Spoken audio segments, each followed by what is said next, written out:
the thing is that the game, there's always the fear, the underlying fear that the game may be given away. Now that fear isn't altogether unreasonable, because part of the fascination of games is to get involved and in a way to forget that they are games.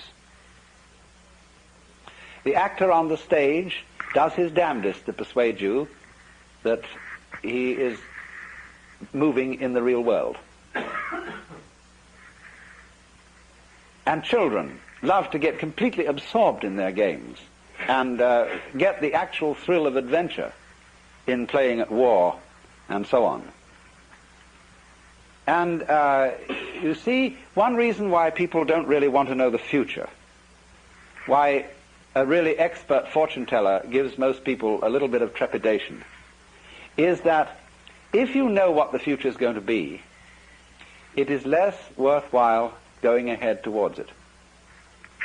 If you know the outcome, why bother? See, this is one of the ways we are trying to stop war. The Rand Corporation is trying to make computer systems that at any immediate future date can predict the outcome of a war, so that it won't be necessary to fight it. So if we did fight, this would happen. So the person who gets the winner claims a diplomatic advantage, and we go on.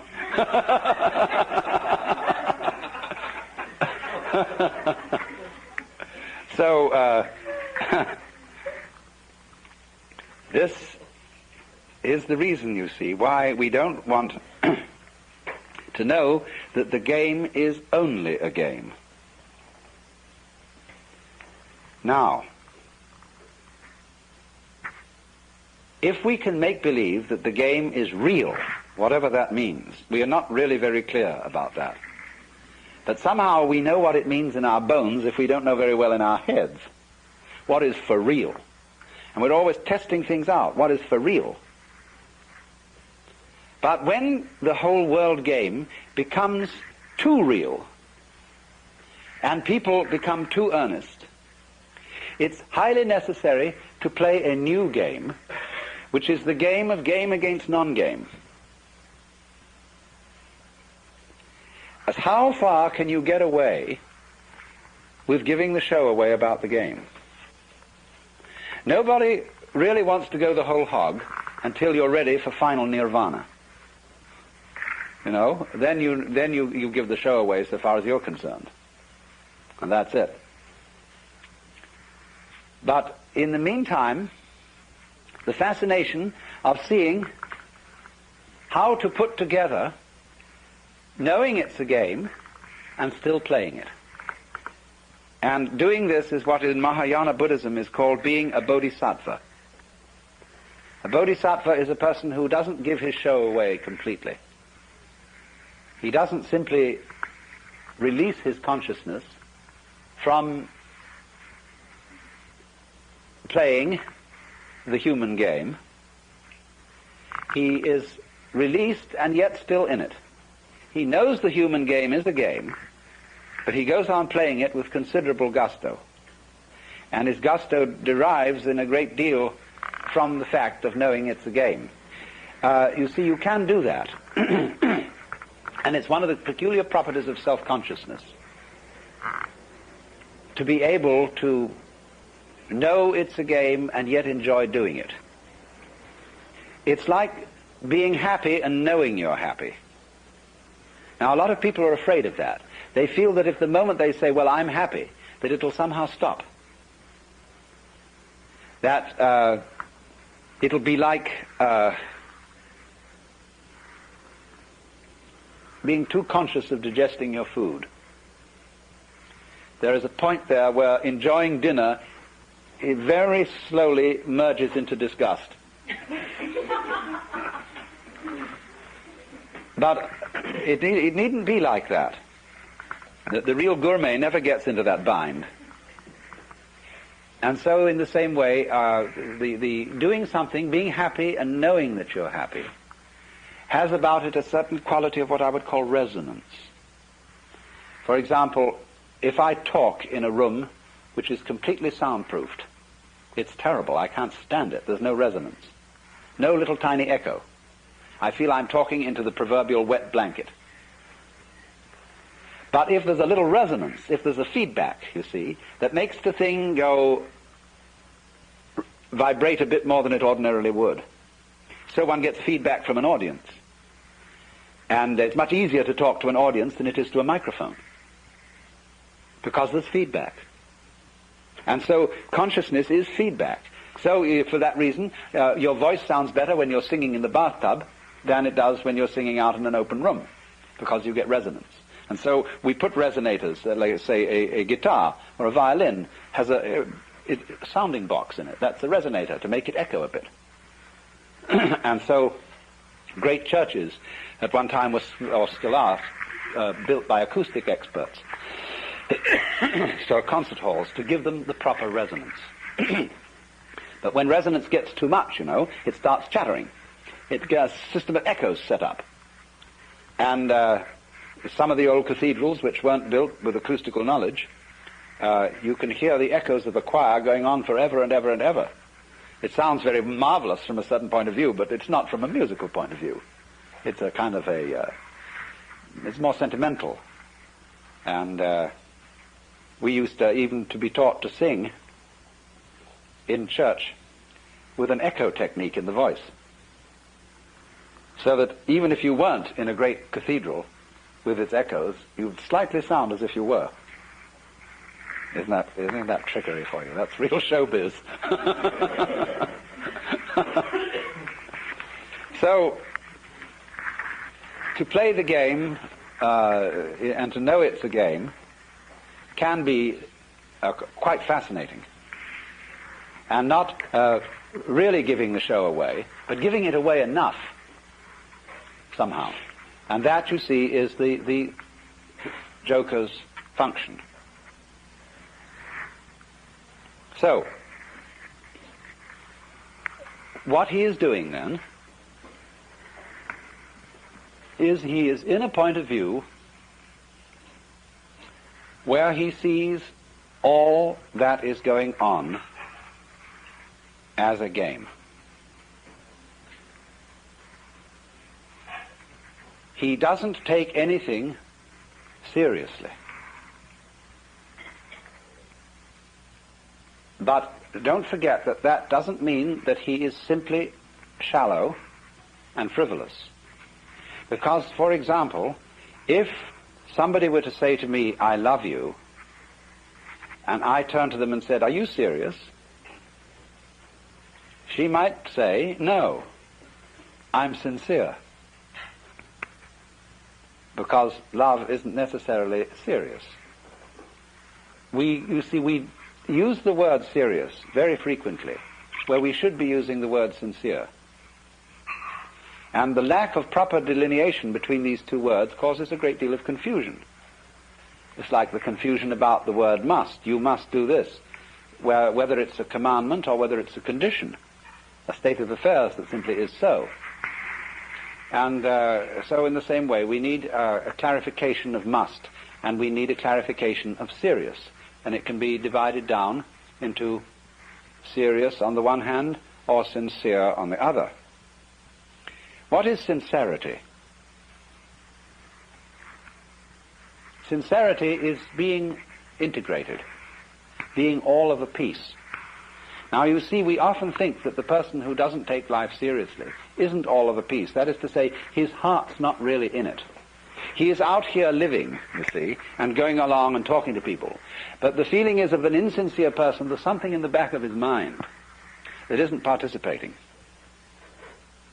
That's what worries people about actors. Are they acting in real life? Are they still playing the part? Is this person I'm introduced to as Charlie Chaplin the same man as, or different from the funny little man with the derby hat? And so actors occasionally bother and bug people, and people may be apt to say, well, they're always on the stage. They are never really genuine. And we have a feeling, when we know when somebody is being genuine. See? But mark it, when you know somebody is being genuine, they are not necessarily being serious. They're not necessarily being grave or solemn. What I want to give the idea of is sincere laughter. And also sincere play. There is a perfectly sincere laughter. And it may be, ideally, the sincere laughter expresses a spirit of irrepressible gaiety. And it is not, in other words, a defense mechanism. Laughter is often a defense mechanism. We laugh, what we call a nervous laugh, or laughing someone to scorn can very often be a forced laugh that isn't really funny at all. But the real laugh is, of course, the resolution of anxiety. The anxiety is serious. And anxiety is a state of palpitation, of the trembles. Anxiety comes upon us when we cannot decide which way to go, or which way things are going to go. And so we tremble between alternatives. Now, because, of course, we tremble between alternatives because we are under the illusion that it matters very much which of these two things happens. Now, once one has seen the nature of the game, you realize that it matters superficially which of these two things happens, but it doesn't fundamentally matter because all negative things pair with positives. There is no positive without negative, and there is no negative without positive. I heard a very amusing story which kind of goes with these rugs. The question is a zebra a yellow horse with black stripes or a black horse with yellow stripes? The answer is it is an invisible horse which has been striped yellow and black so that people won't bump into it.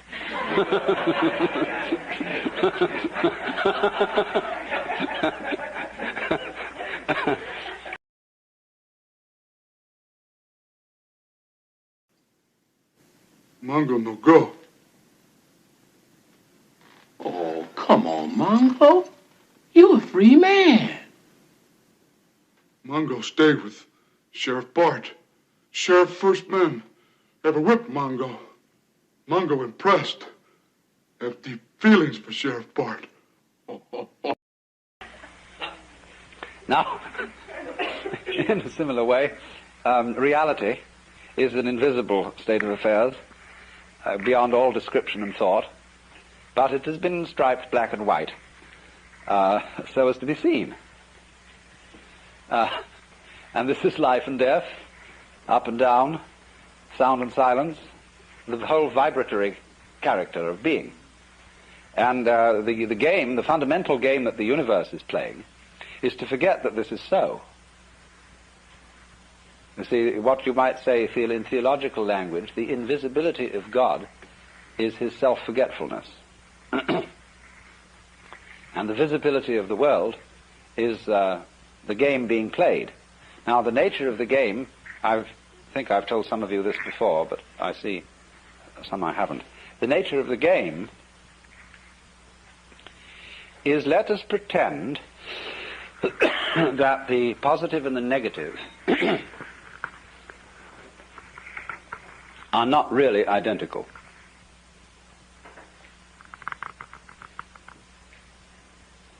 You see, they're explicitly different, but implicitly the same, because they always go around together.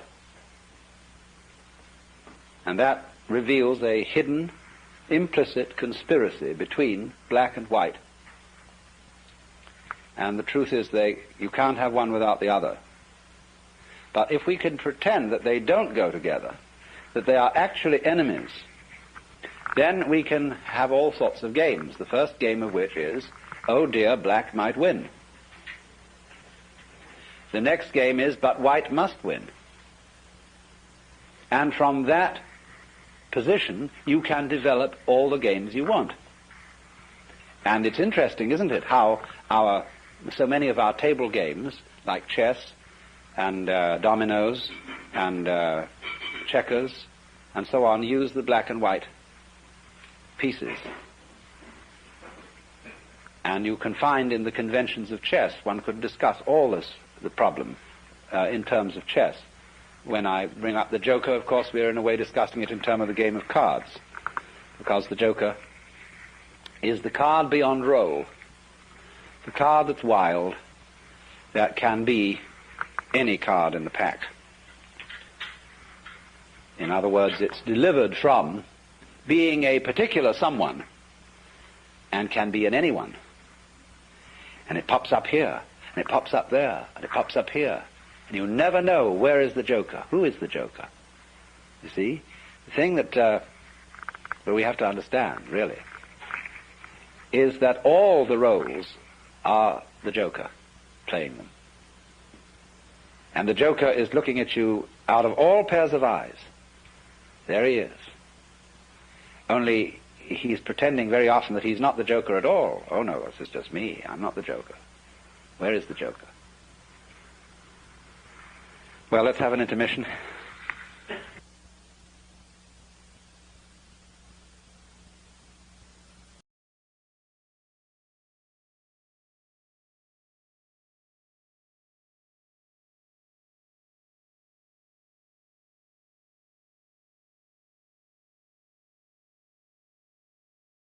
Sort of a philosophic concept that a sufficiently advanced civilization would be able to create a simulation. Yeah. Maybe you've answered this before? A simulation. I've had so many simulation discussions, it's crazy. Okay. So, because... In fact, it got to the point where basically every conversation was the AI/simulation conversation. And my brother and I finally agreed that we would ban such conversations if we were ever in a hot tub. Okay. That was like... because that really kills the magic. Hot tub, so the idea is, right, any sufficiently advanced civilization could create a simulation that's like our existence, and so the theory follows that maybe we're in the simulation. Have you thought about this? And a lot. Are we even in hot tubs? To know, so much so it had to be banned from a hot tub. Okay. It's not the sexiest conversation. Are we in? I mean,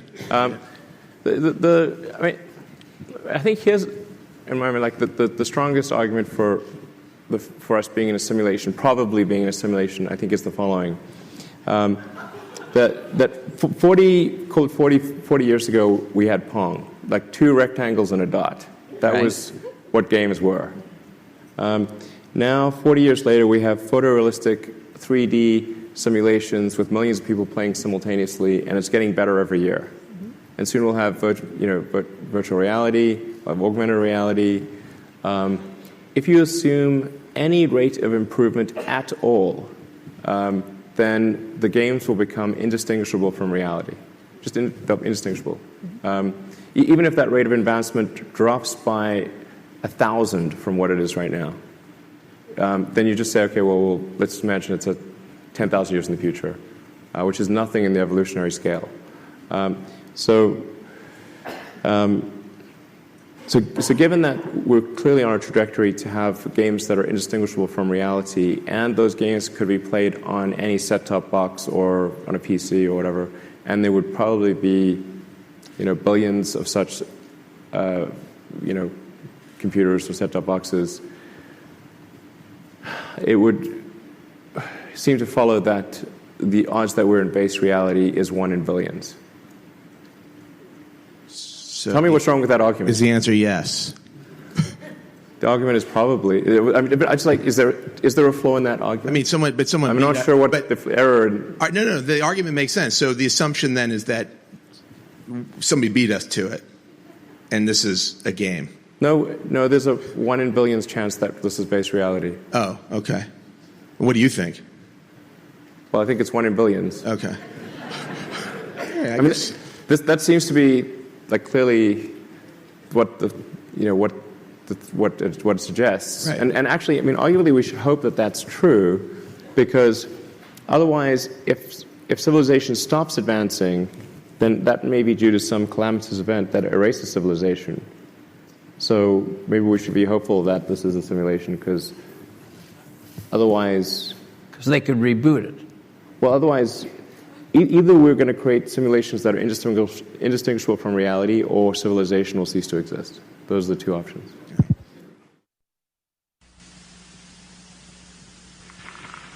Now, to revise a little bit about this morning's talk so that we're all up to date, I have been discussing the role of a certain person called the Joker. The Joker being the one who has insight into the fact that all our social institutions are games. The social game is played with an initial rule. The first rule being, this game is serious, or this game is not a game. And therefore there is a tendency within society to resist very strongly any notion that what it is doing is not altogether serious.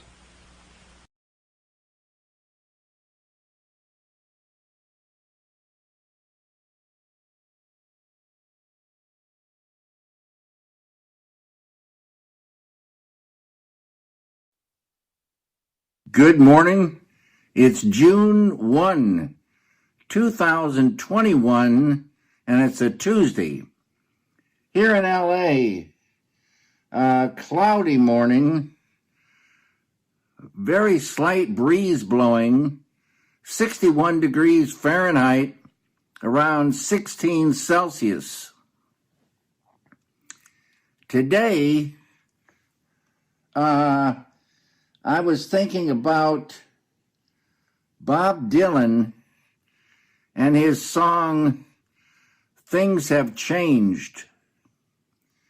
This afternoon, it'll be going up to 75 degrees Fahrenheit, around 24 Celsius. And once again, these clouds are going to burn away probably mid-morning, maybe stay till lunch. But after that, we're going to be seeing once again beautiful blue skies and golden sunshine all along the way. Everyone, have a great day. Yeah, we got a show for y'all. Level, Yeah, beneath the level of social institutions. yeah, we got a damn good show. Yeah, Hodge twins. Anybody? No. Okay. Yeah, we got a show for y'all. Yeah. No. Anyway. All right. Fuck it. You know what? Never mind. Yeah, I tried. That didn't even make it to first base. That was more like a swing and a miss. But they can't all be home runs. There is also the recognition on the part of the Joker that the basic forms of nature are also games. The human game, the rabbit game, the mouse game, the bee game, the tree game, the stone game. Because all these are forms of a musical nature, that is to say, they are forms played for themselves. They are played in the most intimate interconnection and interrelationship with each other. But they don't have any purpose beyond what is happening, in the same way as music and dancing. But when people take games seriously, and part of the fun of the game, you must remember, is to take it seriously, they acquire an attitude which strikes the Joker as being half funny and sometimes a little pitiful. a good joker is inclined, really, not to laugh at people, because if a person is terribly seriously involved, in the sense of the kind of person we call colloquially a square, the joker feels sorry for them because they live a deprived life.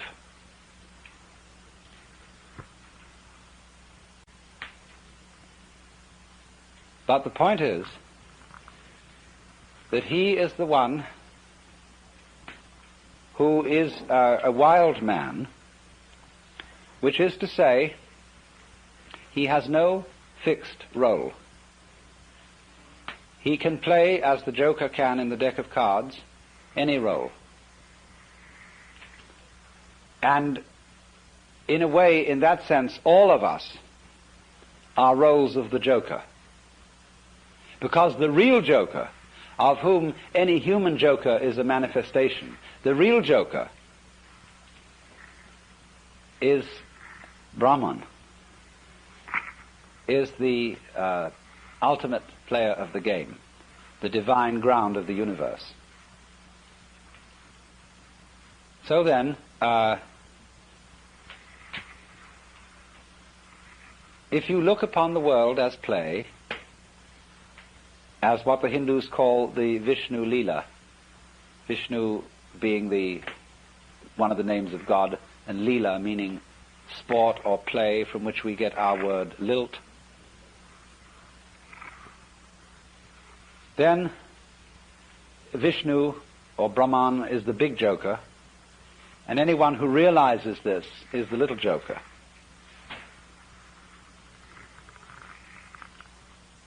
And the art of the joker is very paradoxical, because it is to give the show away that it is a game and yet keep the show going on. There is something about a joker of a now you see it, now you don't character. So that even when somehow you find in studying all these Hindu and Buddhist texts that when they're discussing one's awakening to the very final secret,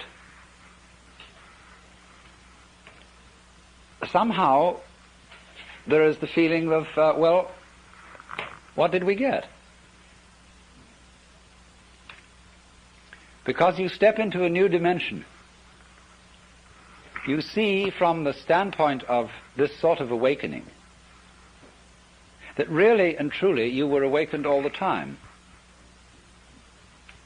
Imagine going through a gate in a wall. Here is this great barrier. You walk through it, you turn around, and the wall and the gate have both disappeared. And you see you were always there. One of the most extraordinary things that happens in entering into a sort of mystical state of consciousness, one of the most delightful things about it is the discovery that you don't have to stay in ecstasy. That ordinary consciousness is all right too. That is part of the whole total fitness of things. You see that everybody is, as it were, right in the place where he stands. Imagine a pearl necklace, how it's arranged.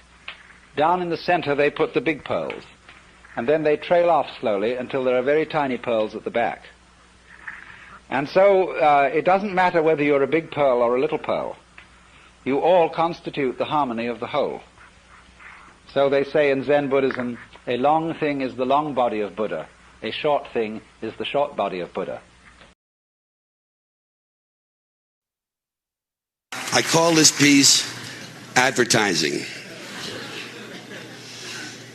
Quality, value, style, service, selection, convenience, economy, savings, performance, experience, hospitality, low rates, friendly service, name brands, easy terms, affordable prices, money-back guarantee, free installation.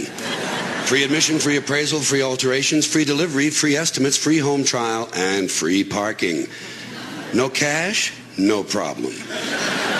No kidding. No fuss, no muss, no risk, no obligation, no red tape, no hidden charges, no down payment, no entry fee, no purchase necessary. No one will call on you. No payments or interest till December. And no parking. Limited time only, though. So act now, order today, send no money, offer good while supplies last. 2 to a customer, each item sold separately. Batteries not included, mileage may vary.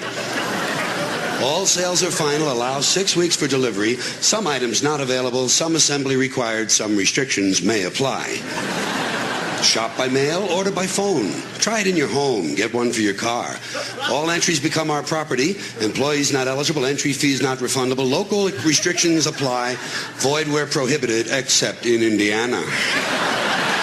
So come on in. Come on in for a free demonstration and a free consultation with our friendly professional staff. Our courteous and knowledgeable sales representatives will help you make a selection that's just right for you and just right for your budget. And say, don't forget to pick up your free gift. A classic, deluxe, custom, designer, luxury, prestige, high-quality, premium, select, gourmet pocket flashlight. And if you act now, we'll include an extra added free complimentary bonus gift, a classic, deluxe, custom, designer, luxury, prestige, high-quality, premium, select, gourmet, leather-style wallet with detachable keychain and a pencil holder. It's our way of saying thank you. And if you're not completely satisfied, you pay nothing. Simply return the unused portion for a full refund, no questions asked. It's our way of saying thank you. Keep your free gift. Actually, it's our way of saying bend over just a little further and let us stick this big dick into your ass a little bit deeper.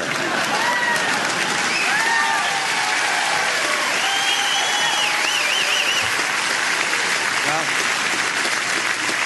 you know, whenever you're exposed to advertising in this country, you realize all over again that America's leading industry is still the manufacture, distribution, packaging, and marketing of bullshit.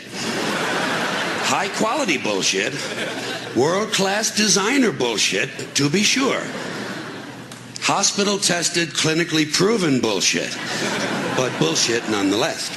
And it always amuses me that so many people seem to think that bullshit only comes from certain sources. You know, advertising, politicians, salesmen. Not true. Bullshit is everywhere. Bullshit is rampant. Parents are full of shit. Teachers are full of shit. Clergymen are full of shit. Law enforcement people are full of shit. The entire country is completely full of shit. In fact, this country was founded by a group of slave owners who told us that all men are created equal. That is what's known as being stunningly full of shit. And you know, I think... And I think people show their ignorance when they say they want politicians to be honest. What are these people talking about? If honesty were suddenly introduced into politics, it would throw everything off. The whole system would collapse. And I think deep down the American people know that. The American people like their bullshit out front, where they can get a good, strong whiff of it. That's why they reelected Clinton. Listen. Clinton might be full of shit, but he lets you know it. Dole tried to hide it. I'm an honest man. Bullshit. Bullshit. People don't believe that shit. Clinton said, hi, I'm full of shit, and how do you like that? And the people said, at least he's honest. At least he's honest about being full of shit. It's like the business world. All businessmen are completely full of shit. Just the worst kind of people you could ever want to run into. Businessmen. And the proof of it is, they don't even trust each other. They don't trust each other. When a businessman is negotiating a deal, the first thing he does is to automatically assume that the other guy is a complete lying prick who's trying to fuck him on the deal. So he has to do everything he can to fuck the other guy a little bit harder and a little bit faster. And then, when it comes to dealing with customers, that's when you get the big smile. That's when you get the big smile. Businessman always has that big smile on his face. as he carefully positions himself directly behind the customer and unzips his pants and services the account.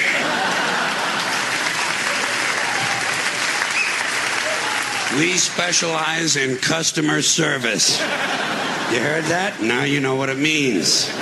Whoever coined the phrase, "let the buyer beware," was probably bleeding from the asshole.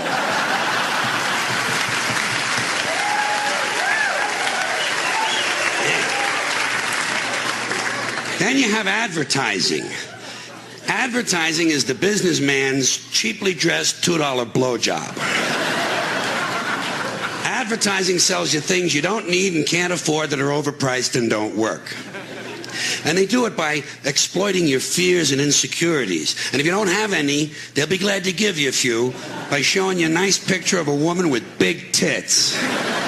That's the essence of advertising. Big tits. Threateningly big tits.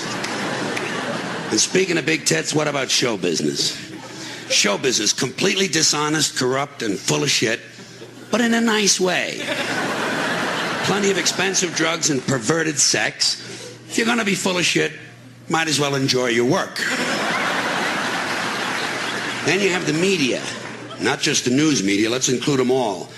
The media are almost literally exploding with bullshit because they're located right at the crossroads of all the other bullshit.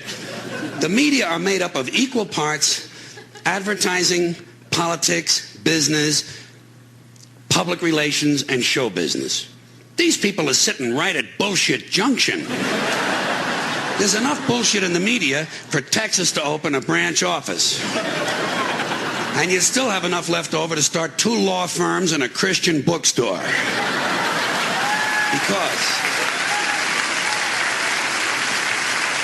Because folks, I gotta tell you, when it comes to bullshit, truly major league bullshit, you have to stand back in awe of the all-time heavyweight champion of false promises and exaggerated claims, religion. Organized religion. It's no contest. Religion easily has the best bullshit story of all time. Think about it. Religion has convinced people that there's an invisible man living in the sky who watches everything you do every minute of every day. And the invisible man has a list of 10 specific things he doesn't want you to do. And if you do any of these things, he will send you to a special place of burning and fire and smoke and torture and anguish.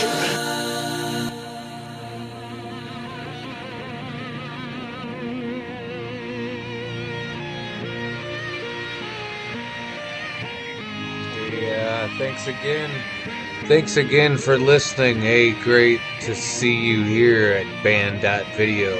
Oops. That's not what it's supposed to be.